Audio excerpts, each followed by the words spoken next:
Կիևում, թե ոչ Մոսկվայում։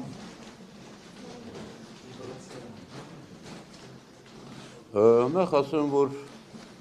այդ հաստատում այդ ասածը պարոն Մամեջյանն է ասել, համաձայն չեմ, այդպես չէ եւ դրա փաստերը ես ունեմ, չմանրամասնեմ։ Ի վերջո նաեւ ակնհայտ է, որ այս ներքին խզումը կամ այսպես ասած ձեր ձևակերպումներով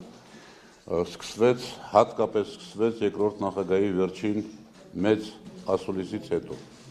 Բայց Ռոբերտ Քոչարյանի հանդեպ նման վերաբերմունք եղել է տարիներ շարունակ, երկար տարիներ։ Այստեղ մեկը մյուսին մեղադրելը ես արդար եւ ազնիվ չեմ համարում, յուրաքանչյուր ուժի շուրջ կան համակիրներ եւ այդ համակիրները ամեն մեկ անհատականություններ են, անհատներ են, փակել բոլորի բերանը ճիշտ չէ եւ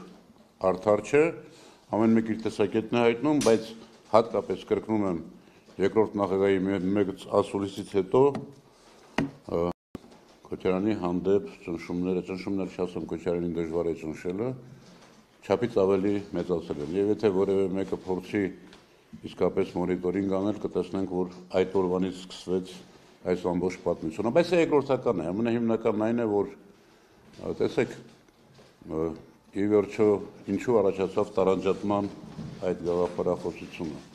որտեղ ականայ դարձավ գոնե ինձ համար, ես ասացի այդ մասին, որ եթե հնարավոր չէ լիարժեք համախմբվել, ուրեմն ճիշտը տարանջատվելն է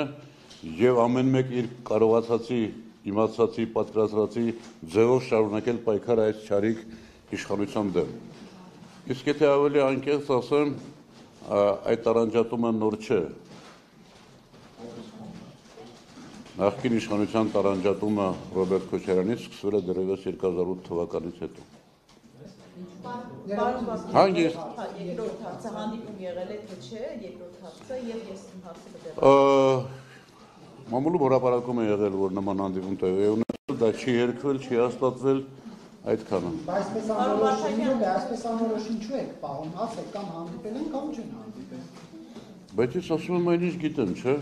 Իմ չիմացածի